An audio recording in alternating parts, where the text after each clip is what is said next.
Hola, ¿qué tal amigos? Estamos en nuestro plan de estudio leyendo la Biblia en un año. Hoy estamos en nuestro día 329 y vamos a leer Primera de Corintios 7. Instrucciones sobre el matrimonio. Ahora, en cuanto a las preguntas que me hicieron en su carta, es cierto que es bueno abstenerse de tener relaciones sexuales. Sin embargo, dado que hay tanta inmoralidad sexual, cada hombre debería tener su propia esposa y cada mujer su propio marido.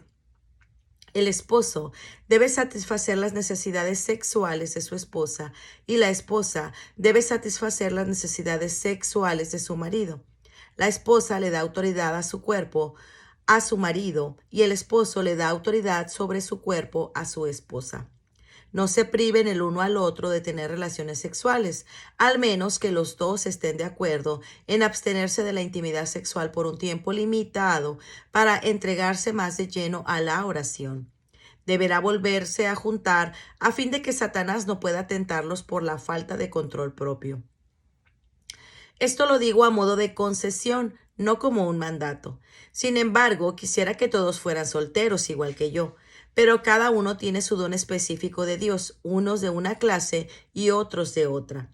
Así que les digo a los solteros y a las viudas, es mejor quedarse sin casar, tal como yo. Pero si no pueden controlarse, entonces deberían casarse. Es mejor casarse que arder en pasión.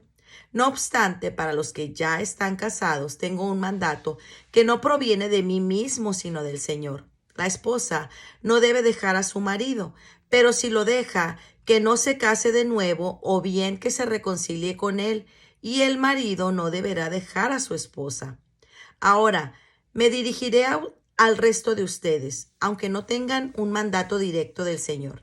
Si un creyente está casado con una mujer que no es creyente y ella está dispuesta a seguir viviendo con él, no deberá abandonarla. Y si una creyente tiene un esposo que no es creyente y él está dispuesto a seguir viviendo con ella, no debe abandonarlo, pues la esposa creyente da santidad a su matrimonio y el esposo creyente da santidad al suyo.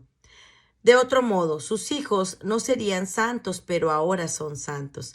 En cambio, si el esposo o la esposa que no es creyente insiste en irse, dejen que se vaya. En estos casos, el cónyuge creyente ya no está ligado al otro porque Dios lo ha llamado a ustedes a vivir en paz. ¿Acaso ustedes, esposas, no se dan cuenta de que sus maridos podrían ser salvos a causa de ustedes? ¿Y ustedes, esposos, no se dan cuenta de que sus esposas podrían ser salvas a causa de ustedes? Cada uno debería seguir viviendo en la situación que el Señor lo haya puesto y permanecer tal como estaba cuando Dios lo llamó por primera vez. Esa es mi regla para todas las iglesias.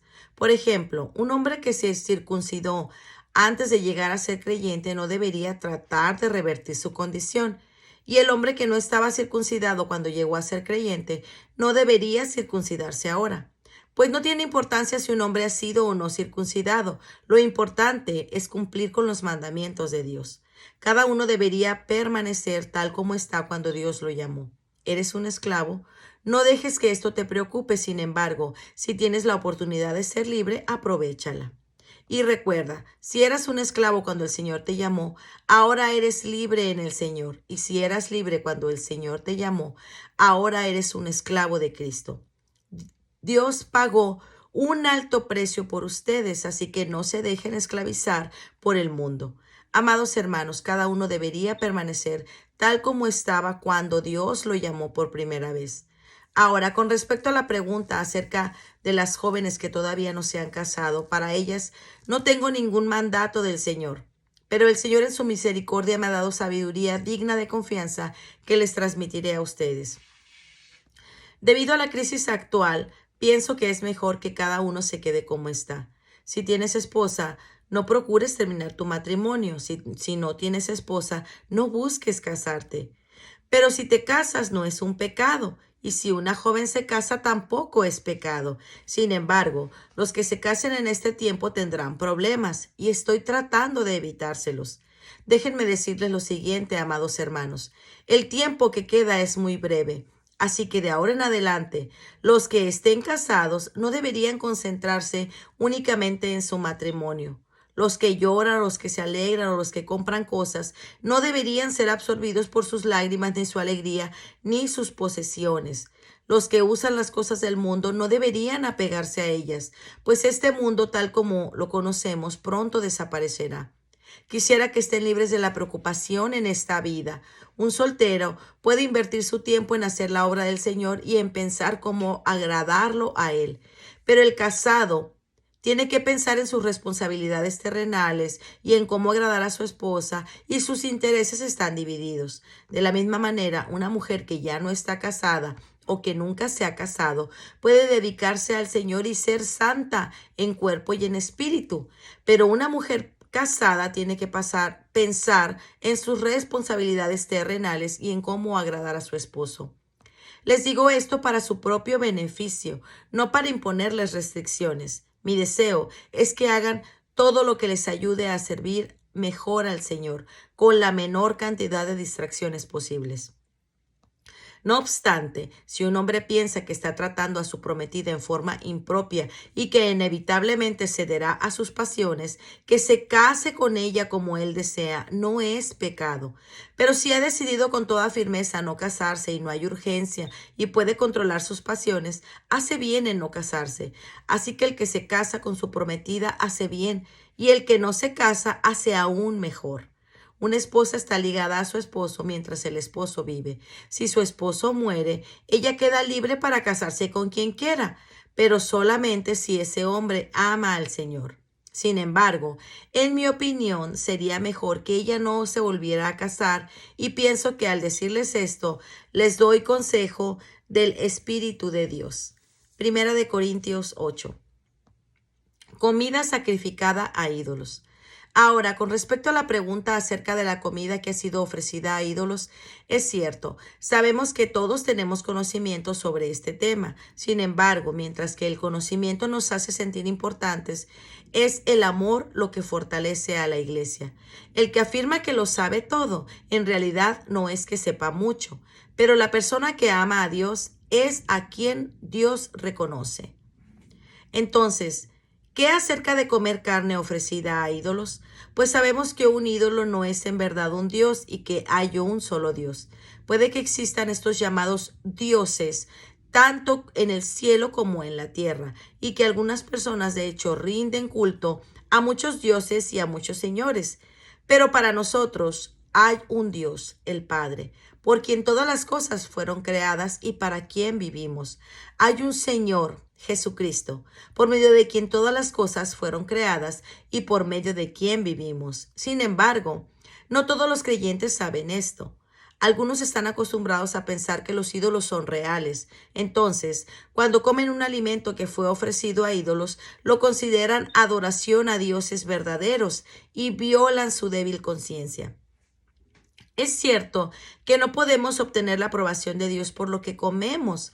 No perdemos nada si no lo comemos y no ganamos nada si lo comemos.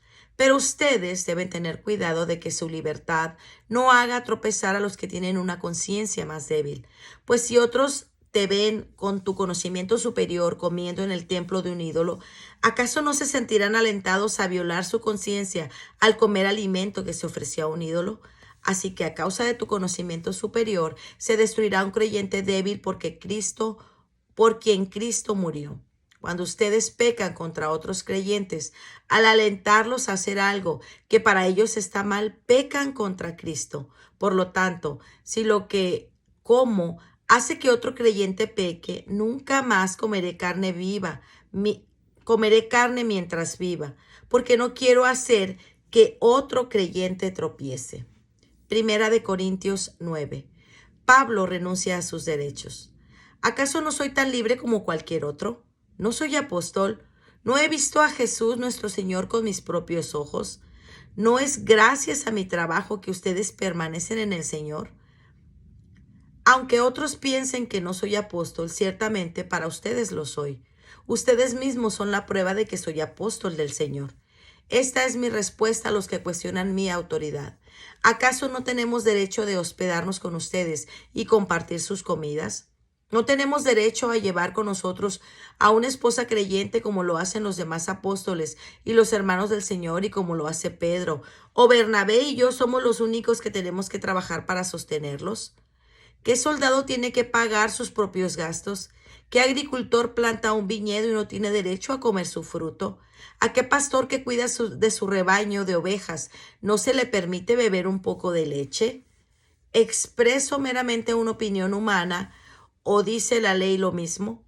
Porque la ley de Moisés dice, no le pongas bozal al buey para impedirle que coma mientras trilla el grano. ¿Acaso pensaba Dios únicamente en bueyes cuando dijo esto? No, nos hablaba a nosotros en realidad. Claro que sí, se escribió para nosotros al fin de que tanto el que ara como el que trilla el grano puedan esperar una porción de la cosecha. Ya que hemos plantado la semilla espiritual entre ustedes, ¿no tenemos derecho a cosechar el alimento y la bebida material? Si ustedes sostienen a otros que les predican, ¿no deberíamos tener nosotros aún mayor derecho a que nos sostengan? Pero nunca hemos valido de ese derecho. Preferiríamos soportar cualquier cosa antes de ser un obstáculo a la buena noticia acerca del Señor. ¿No se dan cuenta de que los trabajan en el templo obtienen sus alimentos de las ofrendas que llevan al templo? Y que los que sirven en el altar reciben una porción de lo que se ofrece como sacrificio. Del mismo modo, el Señor ordenó que los que predican la buena noticia sean sostenidos por los que reciben el beneficio del mensaje. Sin embargo, yo jamás me he valido de ninguno de esos derechos, y no escribo esto para sugerir que mi deseo es comenzar a hacerlo ahora. De hecho, preferiría morir antes que perder mi derecho a jactarme de predicar sin cobrar. Sin embargo, predicar la buena noticia no es algo de lo que pueda jactarme. Estoy obligado por Dios a hacerlo. Qué terrible para mí si no predicara la buena noticia. Si lo hiciera por mi propia iniciativa merecería que me paguen, pero no tengo opción, porque Dios me ha encomendado este deber sagrado. ¿Cuál es entonces mi paga? Es la oportunidad de predicar la buena noticia sin cobrarle a nadie. Por esa razón, nunca reclamo mis derechos cuando predico la buena noticia. A pesar de que soy hombre libre y sin amo, me he hecho esclavo de todos para llevar a muchos a Cristo. Cuando estaba con los judíos, vivía como un judío para llevar a los judíos a Cristo. Cuando estaba con los que siguen la ley judía, también vivía bajo esa ley. A pesar de que no estoy sujeto a la ley, me sujetaba a ella para poder llevar a Cristo a los que están bajo la ley. Cuando estoy con los gentiles, quienes no siguen la ley judía, yo también vivo independiente de esa ley para poder llevarlos a Cristo, pero no ignoro la ley de Dios, obedezco la ley de Cristo. Cuando estoy con los que son débiles, me hago débiles con ellos, porque deseo llevar a los débiles a Cristo. Sí, con todos trato de encontrar algo que tengamos en común y hago todo lo posible para salvar a algunos. Hago lo que sea para difundir la buena noticia y participar de sus bendiciones. ¿No se dan cuenta de que en una carrera todos corren, pero solo una persona se lleva el premio? Así que corran para ganar. Todos los atletas se entrenan con disciplina, lo hacen para ganar un premio que se desvanecerá, pero nosotros lo hacemos por un premio eterno. Por eso yo corro cada paso con propósito, no solo doy golpes de aire, disciplino mi cuerpo como lo hace un atleta, lo entreno para que haga lo que debe hacer. De lo contrario, temo que después de predicarles a otro, yo mismo quede descalificado. Pues muy bien, amigos, este ha sido nuestro día 329. Nos vemos el día de mañana. Que el Señor les bendiga grandemente. Hasta pronto. Bendiciones.